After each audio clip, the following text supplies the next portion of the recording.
여러분 안녕하십니까? 바로 본 TV 옴부즈맨의 김승재입니다. 미국과 이스라엘, 이란 간의 무력 충돌이 이어지면서 중동 전역의 긴장감이 높아지고 있습니다. 연합뉴스 TV에선 이를 포함한 다양한 뉴스들을 발빠르게 보도해드린 바 있는데요. 한 주간의 주요 뉴스부터 먼저 만나보시겠습니다. Everybody that seems to want to be a leader, they end up dead.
한 주간 보도 내용을 짚어보는 연합뉴스 TV를 말한다 김홍태입니다.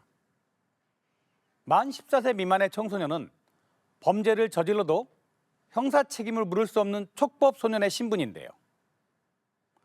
촉법 소년 범죄가 늘어나면서 기준 연령을 내려 처벌을 강화하자는 여론이 힘을 얻고 있지만 처벌이 능사가 아니라는 반론도 만만치 않다고 전했습니다. 지난해 8월 서울 신사계 백화점 폭파글을 올린 범인은 촉법 소년이었는데요. 백화점으로 경찰 특공대가 들어가고 주변에는 소방 차량이 대기하기도 했습니다. 지난 21일 경남 창원에서 불꽃놀이를 하다 산불을 낸 중학생들 역시 형사 책임은 지울 수 없었는데요. 죄를 지어도 처벌받지 않는 촉법 소년 범죄 건수는 지난해에만 2만여 건으로 5년 새 거의 2배가 됐다고 합니다. 이 때문에 일각에서는 촉법 소년 폐지론까지 나오고 있으며 이재명 대통령도 지난 24일 국무회의에서 압도적 다수의 국민들은 촉법 소년 연령을 최소 1살은 낮춰야 한다는 의견인 것 같다고 전했습니다. 아무리 미성년자라도 피해자 입장을 고려한다면 중범죄의 경우 처벌이 필요하고 처벌받을 수 있다는 사실만으로도 범죄 예방 효과가 있다는 건데요. 해외에서는 최소한 중범죄에 한해 형사 면책 연령을 낮춰 처벌하는 경우가 많다고 합니다. 하지만 반대 의견도 만만치 않은데요.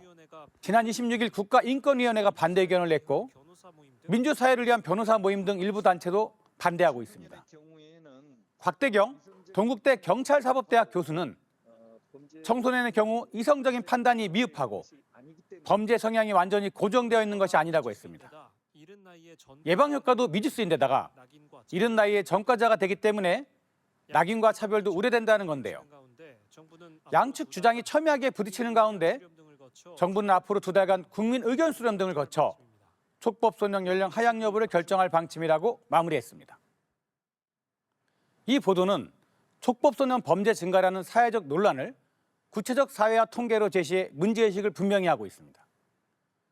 찬반 양측의 주장과 전문가 의견, 정부의 향후 방침까지 균형 있게 담고 정책적 쟁점으로 풀어냈다는 점도 의미가 있습니다. 특히 피해자 보호와 재범 방지, 낙인 효과 우려 등 핵심 논점을 함께 제시해 시청자의 판단을 돕고 있습니다. 다만 촉법 소년이 실제로 받는 보호 처분의 내용과 강도, 해외 주요 국가의 형사 책임 연령 비교 등 구체적인 설명이 추가됐다면 궁금한 부분이 많이 해소됐을 것입니다. 또한 범죄 증가의 원인 분석이나 가정, 교육, 사회 안정망 문제 등 구조적인 문제를 함께 다뤄야 이 부분에 대한 찬반 의견이 분명해질 것으로 보입니다. 단순 연령 하향 여부를 넘어 처벌과 교화 사이의 균형이라는 관점에서 논의가 이어지는 것은 더욱 필요해 보였습니다.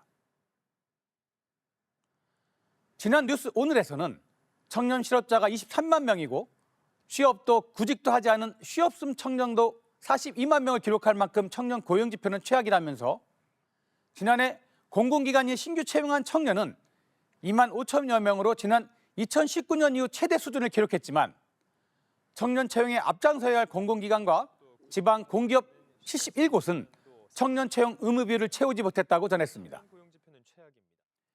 AI 도입과 산업구조 변화로 인해 기업들마다 신입 채용을 줄이는 상황에서 20대 청년은 상용직에 더해 임시 일용직까지 동시에 줄어든 유일한 세대가 됐다고 합니다. 공공기관과 지방 공기업은 청년 고용 촉진 특별법에 따라 매년 정원의 3% 이상을 청년으로 신규 고용해야 하는데요. 지난해 공공기관이 신규 채용한 청년은 2만 5천여 명으로 지난 2019년 이후 최대 수준을 기록했다고 합니다. 하지만 인천국제공항공사와 한국개발연구원 등 의무 대상 462곳 중 71곳은 의무를 지키지 못했는데요. 결혼 부족과 일부 사업 축소, 경영 효율화와 신규 채용 여력 부족이 이유였다고 합니다. 김영은 고용노동부 장관은 정부는 미행 기관에 대해 명당 공포뿐 아니라 관계부처 합동 장관회의 경영평가 반영 비중을 상향하는 것 등 실질적인 이행 촉진을 위해 노력하겠다고 했는데요. 전문가는 공공기관에 대해 민간에서도 청년 고용이 확대될 수 있도록 AI 등 신산업 교육과 청년 채용에 대한 인센티브 확대 정책이 함께 이루어져야 한다며 보도를 마무리했습니다. 이 보도는 청년 실업자 23만 명, 쉬없음 청년 42만 명이라는 구체적 수치를 제시해 상황의 심각성을 분명히 드러내고 있습니다. 비록 지난해 공공기관이 신규 채용한 청년은 2만 5천여 명으로 지난 2019년 이후 최대 수준을 기록했다고 하지만 청년 채용을 선도해야 할 공공기관 중 71곳이 의무 비율을 지키지 못했다는 사실을 짚으며 정책의 실효성 문제를 제기한 것은 꽤 의미가 있었습니다. 보도에서는 전문가 의견과 정부 대책을 함께 담아 균형을 유지하고 있는데요. 다만 청년 의무 고용 3%가 실제 현장에서는 어느 정도 체감 효과를 내는지, 미행 기관에 대한 제재가 고용 증진에 얼마나 효과를 가져올지도 좀 더 살펴볼 부분이었습니다. 또한 청년들이 선호하는 양질의 일자리 감소 원인과 산업 구조 변화 속 직무 매치 문제도 좀 더 다룰 필요는 있었습니다. 앞으로는 현장 사례를 좀 더 확대하고 청년 고용 문제가 결국에는 구조적인 문제이기에 근본적인 장기적 대책 관련한 부분을 짚을 필요가 있어 보였습니다. 지난 와이드 17에서는 인공지능 AI가 빠르게 발전하면서 노동시장에 균열이 일고 있다는데요. 생산직부터 사무 전문직 할 것 없이 일자리가 대체될 것이라는 우려가 커지고 있다고 전했습니다. 부품을 잡고 나르는 작업부터 옆돌기의 백 덤블링, 그리고 안전적인 착지까지 사람의 움직임과 다를 바 없는 현대차 그룹의 AI 로봇 아틀라스의 모습을 영상으로 보여주고 있는데요. 단지 사람과 다른 건 효율이 좋다는 것이고 24시간 극한 상황에서도 근무할 수 있어 오히려 위험한 산업 현장에 보다 쉽게 투입할 수 있다는 것입니다. 이웅재 현대차 그룹 제주솔루션 본부 상무는 실제로 로봇이 현장에 투입됐을 때에는 사람이 할 수 없는 위험한 작업이나 사람의 신체에 부담을 주는 작업에 우선 적용한다고 했는데요.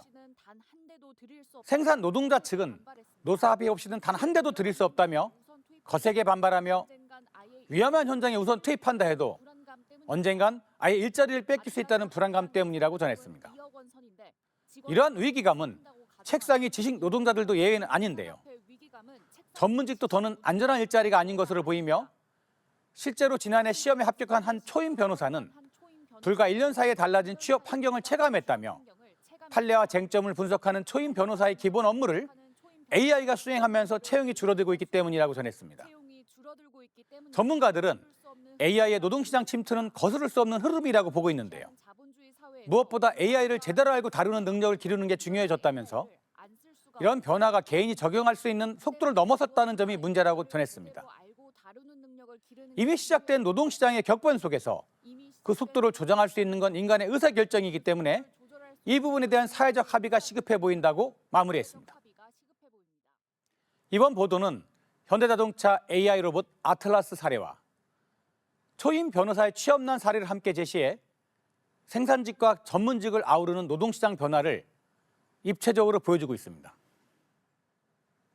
기업 측 입장과 근로자의 우려, 전문가 진단을 함께 담아서 갈등 구조를 드러낸 점도 돋보입니다. 특히 AI 도입의 경제성 계산까지 제시해 근로자의 현실적인 위기감을 전달한 점은 상당히 설득력이 있어 보입니다. 그리고 실제로 AI 도입으로 새롭게 생겨나는 직무와 산업에 대한 긍정적 변화 가능성도 약간은 설명이 필요해 보였으며 또한 시청자들이 위 방송을 보면서 전반적인 불안감을 느꼈을 것이기에 정부 차원의 재교육 정책과 직무 전환에 대한 논의도 필요해 보였습니다. 앞으로는 방송에서 AI 로봇의 대체 프레임을 넘어 인간과 AI 협업과 직무가 어떻게 변화되는지 그리고 교육의 개선 방안까지 다뤄야 할 영역이 많아 보입니다. AI를 막연히 두려워하기보다는 변화의 흐름을 이해하고 디지털 역량과 AI가 대체하기 어려운 역량을 키우는 것도 중요하다고 하는 점을 짚을 필요가 있어 보였습니다. 고령 운전자 사고의 주 요인으로 뽑히는 페달 5조작을 막기 위해 서울시가 가속 제어 장치를 무료로 보급한다고 하는데요. 우선 만 70세 이상 운전자 200명이 대상이라면서 이 장치를 달면 어떤 변화가 있는지 기자가 직접 시험해봤다고 합니다. 시장 골목 사이를 1톤 트럭이 질주하는데요. 이 사고로 4명이 숨지고 18명이 다쳤다고 합니다.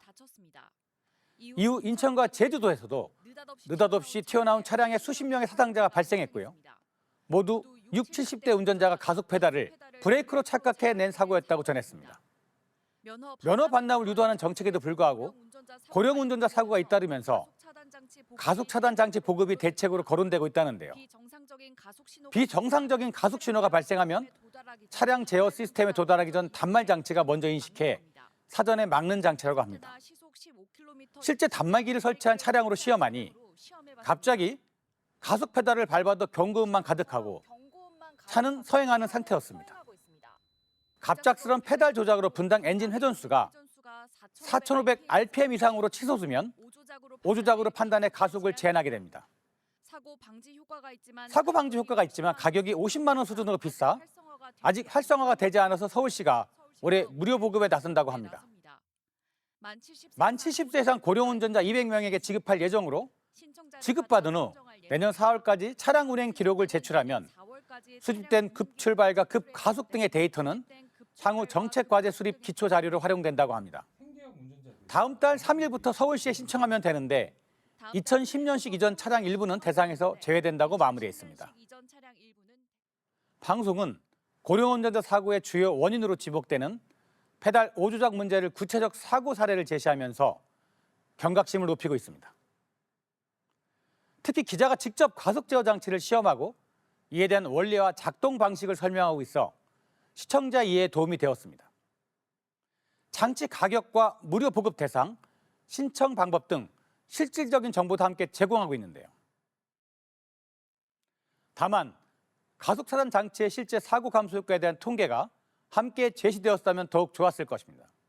그리고 면허 반납 정책, 운전 적성 검사 강화 등 고령 운전자 다른 대책도 함께 설명했다면 이해가 더 쉬웠을 것입니다.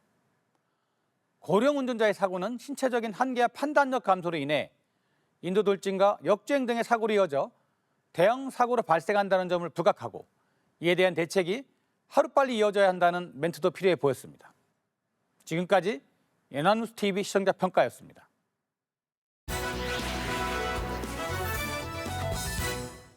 네, 이번 시간은 주말에 방영되는 제작 프로그램을 대학생의 시선으로 분석 및 평가해보는 시간이죠. 캠퍼스 TV 리포트입니다. 이번 주에는 서울대학교 이수환 학생과 함께하겠습니다. 어서 오십시오. 안녕하세요. 네, 자 수환 학생 지난주에 어떤 프로그램 모니터링했습니까? 네, 저는 매주 토요일에 방송되는 연중기획 하모니를 모니터링했습니다. 이번 방송에서는 경북 영양에서 자급자족 인생을 사는 박현민 씨와 신화선 씨 부부의 이야기를 다뤘는데요.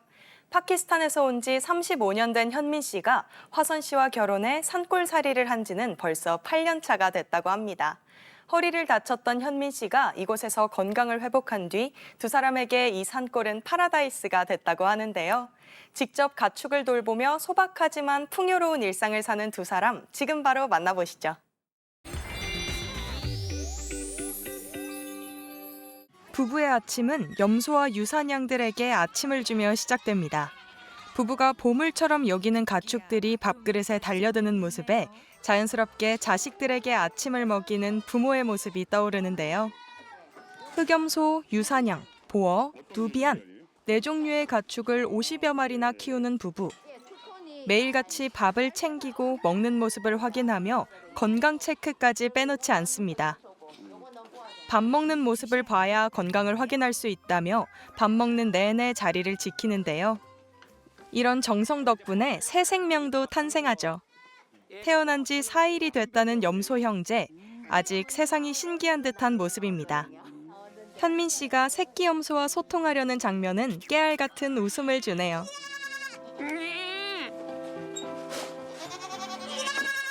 부부가 손수 만든 축사 안에서는 갓 태어난 새끼 염소들이 어미의 보살핌을 받고 있습니다. 먼저 밥을 먹겠다며 달려드는 염소들을 부부가 직접 줄 세우는데요. 어미의 돌봄은 물론 부부의 관심까지 받으며 건강하게 자라고 있습니다. 그런데 이 두 사람 어떻게 산골 생활을 결심하게 된 걸까요? 일을 하다 허리를 크게 다친 현민 씨는 영양에서 6개월간 생활한 후 회복했다고 하는데요. 이곳에서 계속 생활해보자는 생각에 염소부터 키우기 시작했고 이 일이 잘 맞아 산골 생활을 이어가고 있다고 합니다. 화선 씨는 이곳이 파라다이스다라는 느낌이 들어 전기, 수도, 아무 정보도 없이 집을 계약했다는데요. 척박했던 산골을 진정한 파라다이스로 일군 부부. 지금은 그 누구보다 행복하다며 웃음을 지어 보입니다. 이번엔 건초를 정성껏 자르는 부부. 잘게 썬 부드러운 건초는 특별 관리를 받는 만삭 염소들을 위한 것입니다. 혹시 모를 위험에 대비하기 위해 만삭 염소들이 안심하고 쉴 수 있도록 공간을 따로 마련했다고 합니다. 산속에서 생활하는 것부터 염소를 기르는 일까지 능숙해 보이지만 모든 것이 처음이라고 하는데요. 전부 직접 몸으로 부딪혀가며 독학으로 터득한 것이라고 합니다. 지금은 자연스러워 보여도 막막하기만 했을 일들을 익숙하게 만들기까지 얼마나 많은 시행착오가 있었을지 그려지는데요. 그 과정을 거치며 두 사람은 더 단단해지지 않았을까 싶습니다. 부지런히 발걸음을 옮기는 부부. 이번엔 또 어떤 동물 식구가 기다리고 있을까요? 하얀 깃털을 뽐내는 백봉 오골개가 모습을 드러냅니다. 닭들에게 오늘의 달걀도 얻고 사냥의 젖도 짜며 진정한 자급자족이 뭔지 보여주는데요. 아침부터 바쁘게 가축들부터 챙긴 뒤 드디어 부부의 식사 시간입니다. 사냥류에 꿀을 넣어 파키스탄식 음료도 만들고 영양 만점 오골개알도 구워냅니다. 소박하지만 부족함 없는 부부의 식탁이 완성됩니다. 이웃에게 받은 복숭아로 직접 만든 잼까지 곁들이면 나무랄 데 없는 아침 한상인데요. 동물들과 이웃들의 정으로 따뜻한 식사를 하는 부부의 모습을 보여주며 방송은 마무리됩니다. 자, 모니터링한 내용 잘 봤습니다. 수환 학생 이번 연중기획 한 번이 보면서 어떤 점이 가장 와닿았습니까? 네, 저는 부부의 일상 속 끊이지 않는 웃음이 인상적이었습니다. 그랬군요. 많은 가축을 돌보며 바쁜 하루를 보내면서도 이곳이 마치 파라다이스 같다며 웃어 보이는 모습에 저까지 절로 미소가 지어졌는데요. 예. 정신없는 도시를 떠난 이들의 행복한 생활에 마음이 따뜻해지는 시간이었습니다. 다음 편에서는 직접 장작을 떼고 근사한 파키스탄식 요리를 하는 부부의 모습이 다뤄질 예정인데요. 이어질 산골의 하루가 벌써 기대됩니다. 네, 상상만 해도 기분 좋아지는 장면인 것 같습니다. 지금까지 서울대학교 이수환 학생이었습니다. 고맙습니다. 고맙습니다.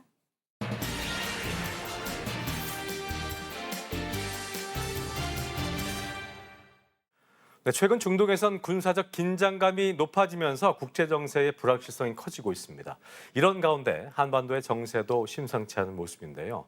북한 김정은 위원장의 강경 메시지와 북미 접촉 가능성이 교차하고 있는 가운데 언론은 이를 어떻게 해석하고 있는지 오늘 TV와 비평에서 자세히 짚어보겠습니다. 도움 말씀에 국가공무원 인재개발원 김진수 교수와 함께하겠습니다. 어서 오십시오. 네, 안녕하세요. 네. 자, 북한 김정은 위원장이 9차 당대회에서 한국을 영원한 적으로 표현을 하면서 강경 발언을 내놨습니다. 반면 미국에 대해서는 좀 온도차가 있었는데 대화의 여지를 열어놨거든요. 네. 먼저 김 위원장이 이번 발언의 의미, 행간에 대해서 언론이 어떻게 분석했는지 또 짚어보죠. 네, 이제 북한 매체들이 지난달 말에 보도한 9차 당대회 보고에 따르면요. 예. 한국을 이제 동족이라는 범주에서 영원히 배제하겠다고 밝혔습니다. 센 발언이었어요. 예. 네. 북한 김정은 위원장이 적대적 두 국가론을 처음으로 꺼내든 건 지난 2023년 당 전원회의 때인데요. 네. 이번에는 핵무장 가속화를 선언하면서 또 미국을 향해서는 북한의 핵 보유국 지위를 존중하고 또 대북 적대시 정책을 철회하면 뭐 좋게 지내지 못할 이유가 없다는 그런 메시지를 전한 것입니다. 예. 언론에서는 북한이 앞으로 추진할 대미 대남 정책 방향이 매우 명료하게 설명돼 있다고 전했습니다. 김정은 위원장이 남북 대화의 문을 강하게 닫는 동시에 미국을 향해서는 대화를 하고 싶다는 제스처가 아니겠냐는 뜻으로 풀이했습니다. 그리고 이 발언의 배경에는 중국을 방문할 예정인 미국 트럼프 대통령에게 북미 정상회담의 전제 조건을 제시한 것이라는 분석입니다. 동아일보는 트럼프 대통령이 김정은 위원장을 만나고 싶다는 뜻은 그런 뜻을 꾸준히 밝혀온 것을 향해서 핵 보유국 인정이라는 선물부터 먼저 내놓으라고 압박한 것으로 해석된다고 전했습니다. 그러면서 한미 비핵화 원칙에 균열을 내려는 북한의 이러한 통미봉남 이관계에 대처하는 가장 효과적인 방법은 한미 동맹이 빈틈을 보이지 않는 것이라고 강조했습니다. 예. 반면에 한겨레는 한국과의 관계 단절을 주장하는 북한의 속내는 국제 정세석에서 오히려 핵을 통한 억지력을 활용해서 독자적으로 살아남겠다는 나름대로의 전략적 판단을 내린 것이라고 분석했습니다. 예. 따라서 우리 정부는 당장의 성과보다 좀 더 긴 호흡으로 지금 우리가 할 수 있는 일이 무엇일지 고민해 볼 필요가 있다라고 전했습니다. 맞아요. 우리 교수님 말씀하신 것처럼 우리 정부는 북한이 이렇게 좀 험한 말을 해도 당장의 성과보다는 호흡을 좀 긴 호흡을 갖고 할 수 있는 게 뭔지 고민해 본다 말씀해 주셨는데 네. 어쨌든 우리 정부의 기조는 평화 공존 노력을 이어나가겠다는 입장을 보인 거라고 볼 수 있겠습니다.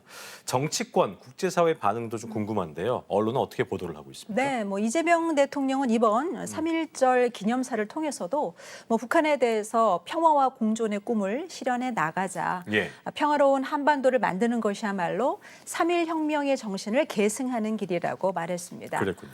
그러면서 이제 북한의 체제를 존중하고 일체의 적대 행위도 또 어떠한 흡수 통일도 추구하지 않을 것이라고 밝혔는데요.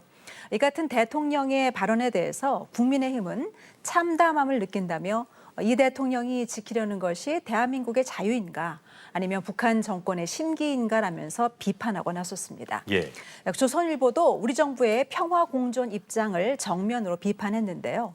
북한이 보이고 있는 행태의 근본적인 이유는 한국의 집권 세력이 화해와 협력이라는 기회를 가지고 북한 내부에 한국의 문화를 유포시켜 이를 통해 북한 체제의 붕괴를 기도해 왔다는 것인데 이 대통령은 엉뚱하게 마치 문제가 우리 때문이라는 듯한 발언을 했다는 것입니다. 한국 경제 역시 비판적인 입장입니다. 돌아가는 상황이 오히려 북한의 페이스에 말려드는 양상이라면서 미국 트럼프 대통령이 올해 11월 중간 선거를 염두에 두고 김정은의 대화 제안을 덥석 문다면 북한의 비핵화는 물 건너갈 가능성이 크다면서 예. 대북 정책에 대한 냉정한 복귀가 절실한 시점이라고 강조했습니다.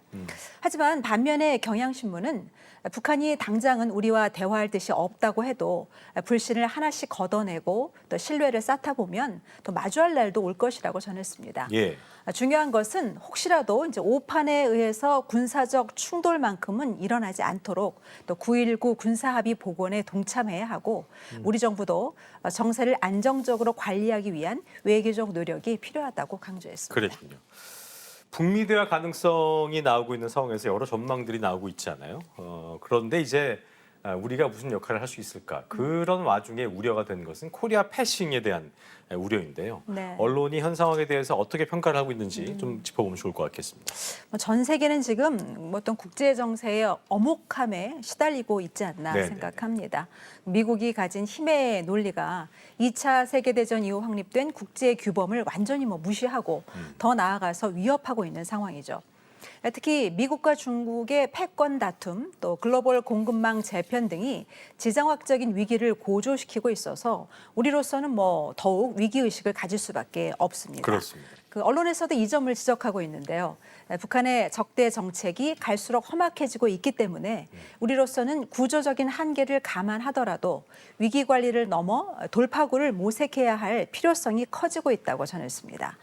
대북 청사진이 장밋빛에 그치지 않으려면 예. 현실에 입각한 정교하고 균형 잡힌 실천이 중요하다는 것입니다.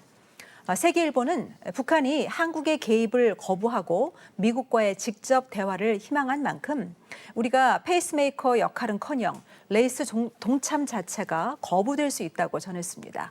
국가 생존이 걸린 중차대한 논의에서 우리가 소외되지 않도록 해야 하고 특히 한미 공조가 그 어느 때보다 중요한 시기에 우리 정부가 남북관계 개선에 매몰돼서 한미 동맹이나 또 연합훈련의 중요성을 간과하는 것은 아닌지 되돌아볼 필요가 있다라고 지적했습니다.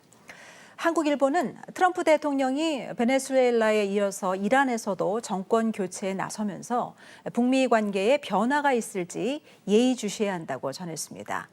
핵 위협 제거 명분이 참수작전으로 이어지는 그런 과정을 지켜본 김정은 국무위원장이 굉장한 이제 공포심 같은 것을 느낄 수 있다는 것이죠. 예. 따라서 트럼프 대통령과의 충돌을 피하면서 정권 안정을 이어가기 위해서 대화에 나서는 모습을 보일 여지도 있고 또 아니면 반면에 북한이 중국과 러시아에 더 밀착하거나 또 핵무기가 지닌 억지력에 기댈 공산이 커질 수도 있어서 예. 북한의 비핵화 과정이 더 험난해질 수 있다라고 분석했습니다. 한편 북한은 아까 저희가 앞서서도 언급했습니다만 한국 완전 붕괴를 언급하면서 핵위협 가능성까지 내비쳤고 특히 네. 이 과정에서의 어떤 그 수식어들을 보면 예전에 서울 불바다 네. 굉장히 유명한 워딩이었는데 그보다 더 훨씬 더 과격하고 자극적인 표현들이 등장을 했습니다. 언론들도 이에 대해서 보도를 이어갔는데 교수님 보시면서 어떤 생각이 드셨어요? 네, 정말 그 북한의 공식 담화에 등장하는 표현들을 보면 굉장히 직설적이고 공격적이죠. 거칠어요. 예, 내부 결속이나 또 체제 선전을 위한 그런 목적도 있지 않나 생각을 해봅니다. 그렇습니다. 북한의 위협적 발언이 나올 때마다 이제 언론에서도 그 배경과 의도를 다각도로 분석해 왔습니다. 예. 이것은 단순한 감정적 발언이 아니라 협상 국면을 염두에 둔 전략적 신호라는 것이죠. 대체로 이제 보수 언론에서는 안보 리스크 관리 차원에서 대비 태세를 강화해야 한다는 내용이 많았고 진보 언론에서는 한반도 긴장 고조의 악순환을 경계하고 외교적인 해법의 중요성을 강조해 왔습니다. 예. 공통적으로 보면은 이제 북한의 거친 이런 수사가 실제 군사 행동으로 이어질 가능성은 제한적이라는 어떤 전문가의 의견을 소개하는 수준으로 마무리하는 경향을 보였는데요. 예. 최근의 국제 정세를 보면은 전망을 넘어서는 사건들이 너무 많아서 맞아요. 사실은 좀 당황스러울 때가 많이 있습니다. 그만큼 예측 불가능성이 커진 시대라는 생각이 듭니다. 공감합니다. 예. 이런 상황일수록 언론의 보도는 단순한 전달을 넘어서 위기관리 커뮤니케이션의 성격을 가져야 한다고 생각합니다. 북한의 거친 언사는 하나의 신호일 수 있습니다. 언론은 그 신호를 증폭시켜서 확성기 역할을 할 것이 아니라 다양한 해석과 또 새로운 정보를 좀 제공해야 하지 않을까 싶습니다. 불안을 키우는 보도나 뻔한 보도가 아니라 국민이 새로운 정보를 기반으로 좀 정확한 판단을 할 수 있도록 돕는 역할을 해줬으면 합니다. 네, 경색된 남북 관계부터 사실 한미 공조까지 이재명 정부가 앞두고 있는 어려운 과제가 산적한 상황인데요. 언론의 역할도 무지하게 중요해 보이는 네. 상황인 것 같습니다. 끝으로 한 말씀 듣고 마무리하겠습니다. 네, 최근에 이제 미국의 행보를 보면 동맹의 가치보다 자국의 이익을 우선시하는 경향이 더 뚜렷해지고 있죠. 예. 방위비 분담이나 통상 문제 같은 거에서도 조건부 접근으로 이제 거래를 시도하는 맞아요. 모습을 보이고 있습니다. 이러한 흐름은 한반도 문제 역시 언제든지 미국의 전략적 우선순위에 따라서 조정될 수 있다는 것을 보여준다고 생각합니다. 예. 그래서 이제 언론의 역할이 더욱 중요해지는데요. 우선 한미 관계를 더 이상 동맹이라는 명분에 기댄 감정적 해석으로 풀어서는 안 될 것 같습니다. 미국의 발언과 정책을 어떤 이해관계 관점으로 분석해야 한다는 생각이 듭니다. 예. 무엇이 미국에게 실질적인 이익인지 또 그것이 우리의 어떤 안보나 경제 문제에 어떤 영향을 미치는지 설명을 좀 해줘야 되고 남북 문제 역시 정치 프레임에 갇혀서 정쟁화시켜서는 안 될 것입니다. 예. 특히 이제 앞서 말씀드린 대로 위기 관리 커뮤니케이션의 관점이 굉장히 중요한데요. 그 확정적인 전망 대신에 가능한 여러 시나리오를 좀 제시하고 각각이 가진 리스크와 또 대응 매뉴얼을 점검하는 보도가 조금 많았으면 합니다. 예. 불확실성을 관리하는 보도, 그것이 지금 우리 언론에게 요구되는 역할이 아닐까 생각합니다. 네, 공감할 수 있는 내용이었습니다. 언론이 기억해야 될 내용까지 도움 말씀에 국가공무원 인재개발원 김진수 교수와 함께했습니다. 오늘 말씀 고맙습니다. 네, 감사합니다. 네, 저희 옴부즈맨 제작진은 여러분의 소중한 의견들을 기다리고 있습니다. 방송을 보시고 느낀 소감을 연합뉴스 TV 홈페이지 내 시청자 게시판이나 SNS로 보내주시면 됩니다. 저희는 다음 주 이 시간 다시 인사드리죠. 여러분 고맙습니다.